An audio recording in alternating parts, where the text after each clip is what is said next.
Hello साथियों, कैसे हैं आप? ठीक है।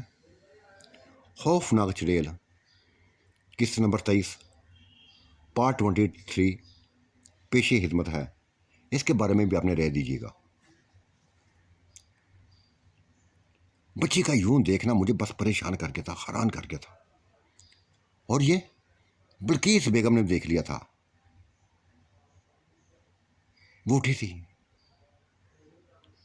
मेरे गले से लग गई और कहने लगी, सजाद, वही कुछ देख रही हूं मैं, वही कुछ देखा है मैंने जो रात को देखा था। और निशा से कहने लगी थी, बेटा देखो, ये बच्ची यूं लगता कि ये भी किसी साई की लपेट में है। अजीब सी हरकत करती है, अजीब सी हरकत करती है। 2-4 घंटे की अब ये बच्ची यूं लगता कि जैसे बस पता नहीं किसने मेहमा की हो।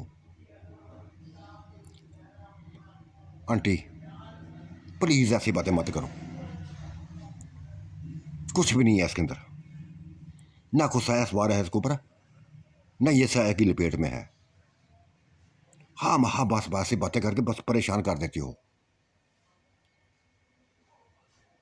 पहले उसके बारे में मेरे बच्चे के बारे में बातें ठीक है, मैं उसको मानती हूँ कि उसको साया सवार था, बहुत बड़ा साया सवार था। और इस बच्ची के ऊपर कुछ भी नहीं है। और ना कभी से ऐसी बात करना मेरे सामने। चुप हो गई थी वो, परेशानी की हालत में पर चुप हो गई थी। मैं भी परेशान था। खुद ही नाश्ता तैयार करने लगी थी निशा। मिनटों लम्हों में नाश्ता तैयार करके ले आई, सबके सामने रख दिया। सभी खाने लगे थे, लेकिन मेरी सोचों का मरकज वो बच्ची थी। जितनी प्यारी थी, जितनी मासूम थी, जितनी हुसीन थी, पता नहीं उसके करीब जाते हुए मुझे खौफ आने लगा था। उम्र की याद ताज़ा हो गई थी। जिस तरह उम्र ने मुझे किया था, इसको मैंने गोद में उठाया था, इसने मुझे मेरे गिरे बांध से पकड़ लिया था। कांटा था मेरी गर्दन पे, काटा था इसने। तड़प गया था मैं। और ऐसे ही बच्ची की हालत थी। करीब जाने की कोई सोचता तो वो मंजर, उम्र वाली पैदाइश वाला मंजर नजर आ जाता। उलझ के रह गया था, परेशान होकर रह गया था।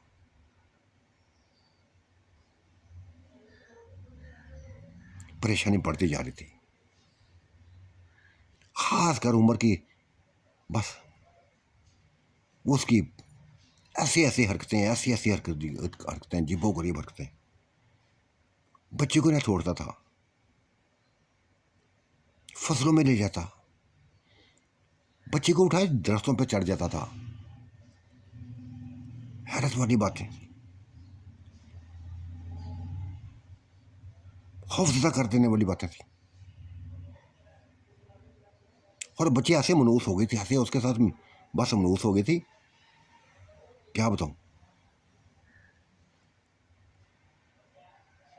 परेशान हो गई। परेशानी तब ख़त्म हुई जब उसकी भाभियाँ आ गई थी, बाएँ आ गए थे।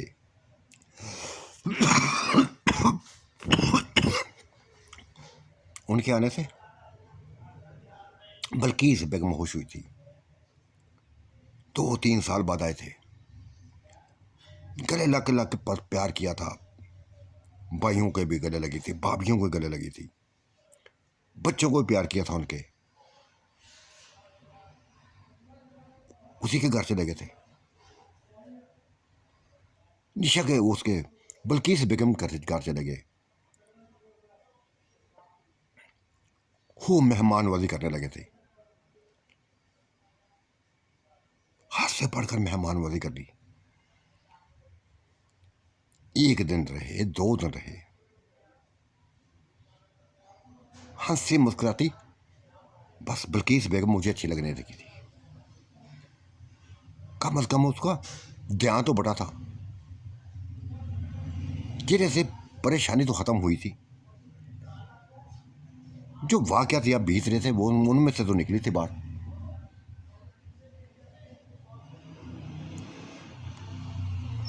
भूल की थी मुझे भी अपनी भाभीयों को। बस इस कदर करीब हो गई थी, इस कदर करीब हो गई थी कि 5-4 दिन गुजर गए थे, मेरे करीब ना हुई थी। भाभी से गपशप लगाते रहते, वहाँ ही उनके पास ही सो जाती। ये मेरे लिए बस एक अजीबोगरीब बात थी। एक पल दूर मिलाने वाली, क्या हो गया था इसको। और मेरी हालत ऐसे बिगड़ती जा रही थी, ऐसे बिगड़ती जा रही थी कि मैं बता नहीं सकता। फिर मैंने कुछ ना सोचा था। एक रात बस मुझे नहीं पता था, मैं तो अंधेरे में गया था, कमरे में फुल अंधेरा था। और जिस चारपाई पर लेटी थी ये सोती थी, उसी चारपाई करीब पहुंच गया था, पकड़ लिया था उसे लेटी हुई, बल्कि इस बेगम को पकड़ लिया था।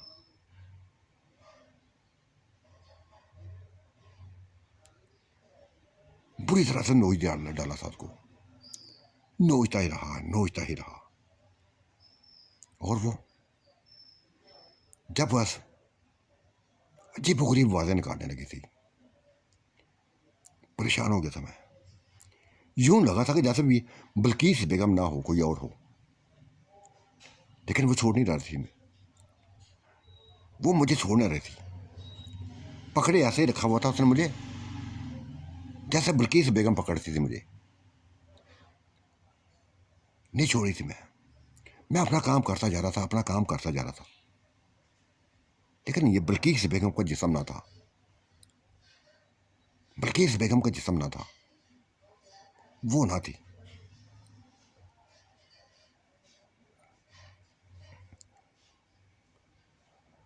3-4 घंटे ऐसे ही गुजर गए थे। जब ठंडा पड़ गया तो भागने की निकली, भागने की और एक कोने पे खड़ा होकर देखने लगा था कि क्या किया मैंने, किसके साथ किया है, क्या हो गया है मुझे। और जो कमरे से बाहर निकली थी वो बल्कि की भाभी थी, बड़ी भाभी थी। उफ खुदाया, ये क्या कर दिया मैंने, क्या कर दिया मैंने।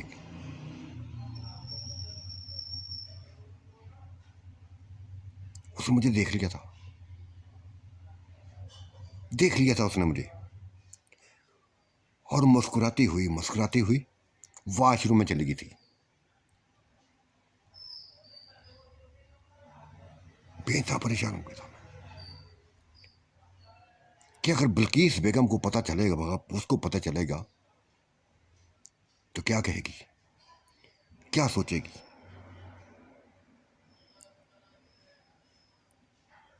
लेकिन नहीं पता चलने दिया था उसने। वॉशरूम से वापस आई तो मेरे करीब आकर होगी थी, सर से लेकर पांव तक देखा था मुझे। और क्या ही दिया था, बेइंतहा बहादुर इंसान हो, बेइंतहा बहादुर इंसान हो। तुम्हारे जैसा इंसान को होना चाहिए, तुम्हारे जैसा ही इंसान को होना चाहिए। ऐसी कुव्वत है, ऐसी ताकत है तुम्हारे अंदर, और ऐसा जिस्म है, कभी महसूस ना किया था ऐसा जिस्म, कभी देखा ना था ऐसा जो महसूस किया मैंने। पागल कर दिया तुमने मुझे, पागल कर दिया। ये चंद बातें कह के चली गई थी वो, सोचता रह गया था मैं। सुबह हो गई, बल्किस बेगम भी उठ गए, उसके भाई भी उठ गए थे, माँ बाप भी उठ गए थे। अपने अपने कमरों से निकलने लगे थे। और जब बल्कीस बेगम अपने माँ के कमरे से निकली तब मैंने उसको कह दिया था, बल्कीस मेरे करीब आओ, तुमसे कुछ कहना है। आ गई थी, कह दिया था मैंने, 5-4 दिन हो गए तुम मेरे करीब नहीं आई। तुम्हें पता है मेरी कैसी हालत है, कैसी हालत हो गई है।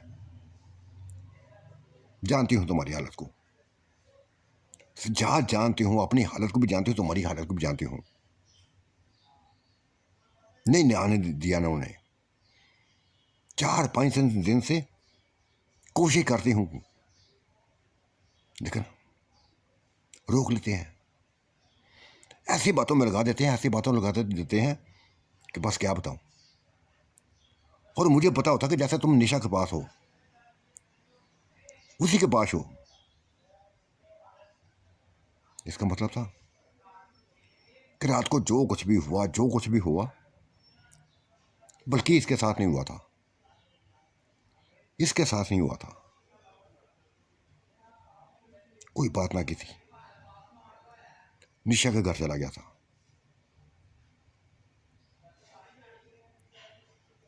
उसके चेहरे पर बस मुस्कुराहट थी, बच्ची से प्यार कर रही थी, अपने ही रौनकों में, अपने ही मस्तियों में मस्त थी।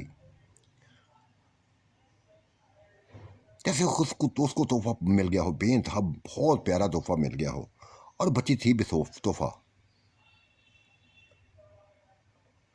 मुझे जैसे ही उसने बच्ची को मेरी गोद में बिठा दिया और कहने लगी, सजाद तो मैं कुछ नहीं कह सकती यार, मैं कुछ भी नहीं कह सकती, क्योंकि मैंने महसूस कर लिया है, मैंने महसूस कर लिया है कि तुम्हारे दिल में बल्कि इसके अलावा किसी की जगह है नहीं है, चाहे वो मैं ही हूं, जगह है नहीं है। अब मुझे कुछ करना पड़ेगा, तुम्हें अपने करीब करने के लिए मुझे कुछ करना पड़ेगा। बदल लिया था फिर उसने, लम्हों मिनटों मेरे सामने खड़े खड़े बदल लिया था। ऊंची लंबी औरत बन गई थी, इंतहाई हुस्न जमील, सेहतमंद, और ऐसी कि बल्कीस बेगम भी हुसैन सामने कमजोर सी, आम सी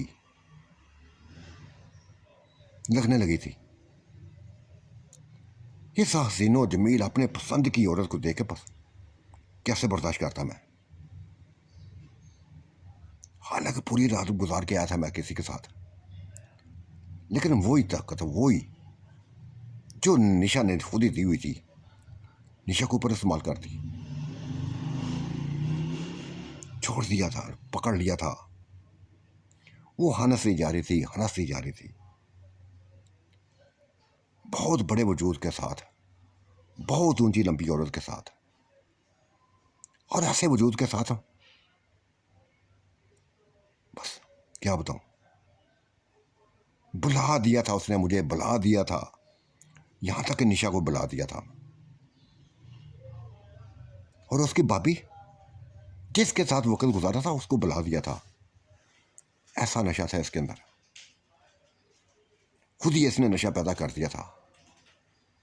एक ऐसा रूप धार लिया था, ऐसा रूप धार लिया था कि मैं बता नहीं सकता। मेरी पसंदीदा रूप।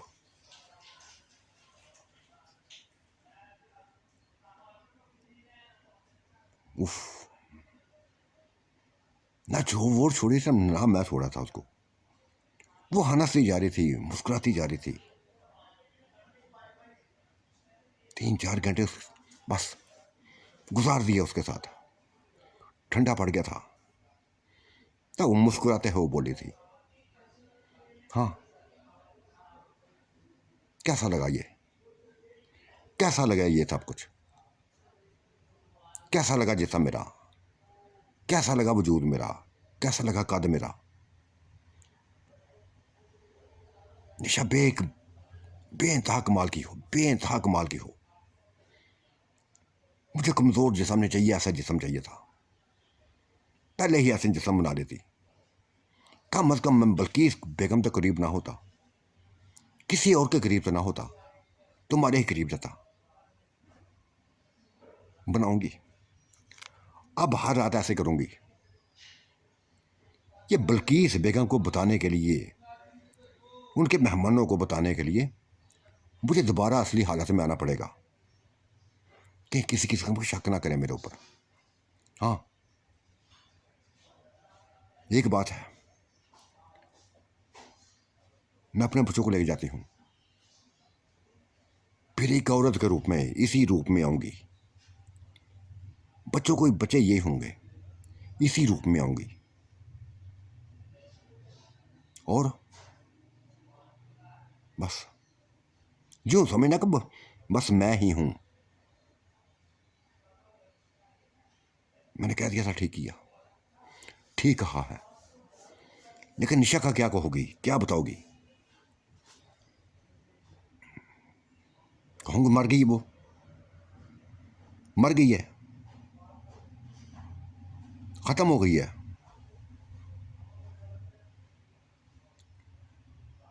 मरते मरते उसने बस बताया था, तुम्हारे बारे में बताया था कि मेरे बच्चे मेरे हम तक बचाने हैं, हर हाल में बचाने हैं। बच्चे को लेके आ गई, बच्चों को लेके आ गई हूं। कैसा आइडिया था उसका, ऐसा आइडिया था कि मैं बस बता नहीं सकता। अपने इस रूप में आ गई थी, वही 16 साल जवानी के रूप में आ गई थी, दुबली पतली औरत के रूप में आ गई थी। मैं निशा के घर चला गया था, उसके बल्कीस बेगम के घर चला गया था। वो भी अपने बच्चों के साथ आ गई थी, तैयार होके आई थी। कहने लगी, सजाद, मैं अपने अजीज़ों को जा रही हूँ, अपने रिश्तेदारों के पास जा रही हूँ, कुछ दिन मुझे लग जाएंगे। यहाँ रौनक लगी हुई है, बस अकेला मत महसूस करना अपने आप को, यूँ समझे कि तुम्हारे आसपास ही हूँ मैं। बेइंतहा खुश हुई थी, बल्कीस बेगम बेइंतहा खुश हुई थी, बापी होश से ज़्यादा खुश हुई थी। और मुझे तो पता था, जो कुछ था, जो होना था, मुझे पता था।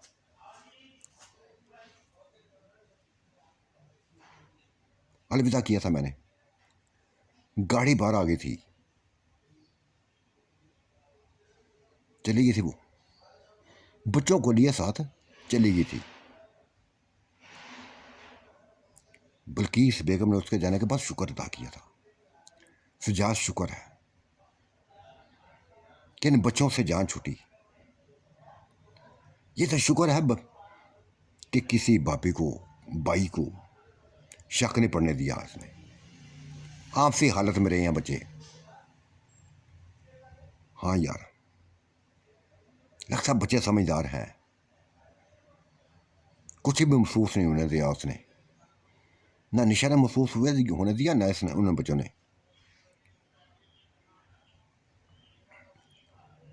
और उसकी भाभी बढ़ चढ़ कर मुझसे बातें प्यार करने लगी थी, ऐसे करीब हो गई थी, ऐसे करीब हो गई थी कि बता नहीं सकता मैं। ऐसी ऐसी बातें कर रही थी, रंग बिरंगी बातें, दिल में उतर जाने वाली बातें। लेकिन मेरी सोचों में उसका चेहरा ना था, ना बल्कीस बेगम का चेहरा था। चेहरा था तो निशा का चेहरा था, ऊंचा लंबा कद, नहायत पुरकशिश भरा हुआ जिस्म, जो मेरी कमजोरी था। एक ही सोच थी, कब आएगी वो, कब आएगी। हफ्ता गुजर गया, 10 दिन गुजर गए, पूरा 1 माह गुजर गया था, बेचैनी में गुजरा था। किसी में दिलचस्पी लेने को दिल ने चाहा था। हालांकि भाभी ने बेइंतहा लिफ्ट कराई थी, बार बार लफ्ज बोलती थी कि सियाज, मुझे जिस आदत में डाला ना, पूरा किया करो सो, लेकिन मैं खामोश हो जाता, कहता गलती हो गई थी मुझसे, गलती हुई थी मुझसे, जानबूझ के नहीं आया था तुम्हारे पास, निशा समय बल्कि समझ के तुम्हारे पास गया था, तुमने गलत मतलब ले लिया। तुम जिसको भी समझ के आए थे, बस मुझे तुम चाहिए, तुम्हारा मजबूत जिस्म चाहिए, मजबूत जिस्म चाहिए, तुम्हारी ताकत चाहिए, तुम्हारा नशा चाहिए, तुम्हारा प्यार चाहिए। तुम मैं डूबना चाहती हूँ, तुम मैं हमेशा के लिए डूबना चाहती हूँ। छोड़ो यार इस बात को, टाल दिया था मैंने, वादा किया था, झूठा वादा कर दिया था कि देखता हूँ, टाइम निकालता हूँ। मुझे इंतजार था सिर्फ निशा का, जो एक माह के बाद आ गई थी। पूछते पूछाते पहुंच गई थी, बल्कि इस बेगम के घर आ गई थी जहां मैं भी था। मैंने पहचान लिया था, उसके हाथों में बच्चे देकर तेजी के साथ बड़ा था, बच्चों को गोद में उठाकर चूमने लगा था, प्यार करने लगा था। तब वो बोली थी सज्जाद का घर यही है, हाँ यही है, ये मेरे बच्चे हैं, कहाँ है इनकी माँ, कहाँ है इनकी माँ, कहाँ है।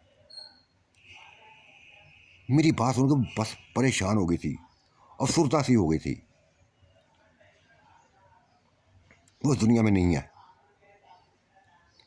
वो इस दुनिया में नहीं है। ये लफा सुनकर जैसे में करंट लगे थे मुझे नहीं लगे थे, बाकी सबको लगे थे।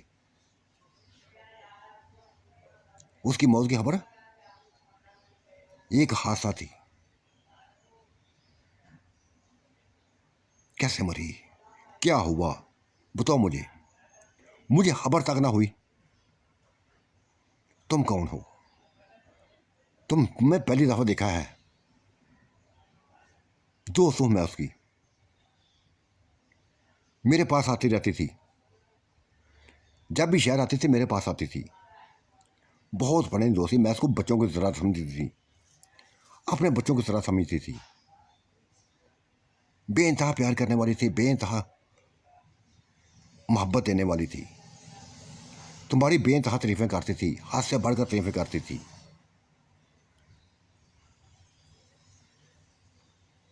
आना पड़ा मुझे, सभी उसकी मौत ने बस कहानी सुनाई थी, उसने झूठी कहानी सुना दी थी, जो सबको मुतमईन तो कर गई थी। मैं खाइश से इंतहाई होश था, हद से बढ़कर होश था, और शुक्रिया अदा करने लगा था, उसका शुक्रिया अदा करने लगा था कि वो मेरे बच्चों को लेके आ गई। निशा की मौत पे दिखाने के लिए, बताने के लिए रोया था। वो परेशान थी, अफसुर्दा सी थी। तब उसने अपनी कहानी सुना दी थी कि बिल्कुल अकेली हूं, बेवा औरत हूं, कोई आगे पीछे नहीं है। हाँ, निशा आती थी मेरे पास, दिल बहल जाता था। देखो ये बच्चे मुझे सौंप के गई है, कहते कि मुझे अपने बस बच्चों की निगरानी तुम करना, इनको बच्चों को दूर ना करना।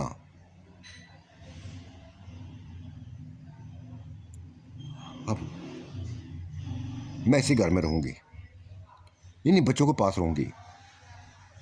मैंने निशा को वादा दिया है, उसको क्या दिया था मैंने कि हाँ हमेशा निगरानी करूंगी, हमेशा बात करूंगी तुम्हारे बच्चों की। मुझे क्या एतराज था, 1 मिनट से पहले पहले मैं मान गया था, लेकिन बल्कीस बेगम कुछ कहना चाहा था, मैंने रोक दिया उसको कि चुप रहो तुम, कोई मत बोले। इस औरत से मैंने बेइंतहा कहानी सुनी है, हर किस्म की कहानी सुननी है। निशा के बारे में बहुत कुछ पूछना है। उस औरत को लेकर मैं अपने घर चला गया था। साथियों, आज का मंजरनामा कैसा लगा अपनी राय से नवाजिएगा। अल्लाह आपका निगहबान, मेरा भी निगहबान। अल्लाह हाफिज़, बाय बाय।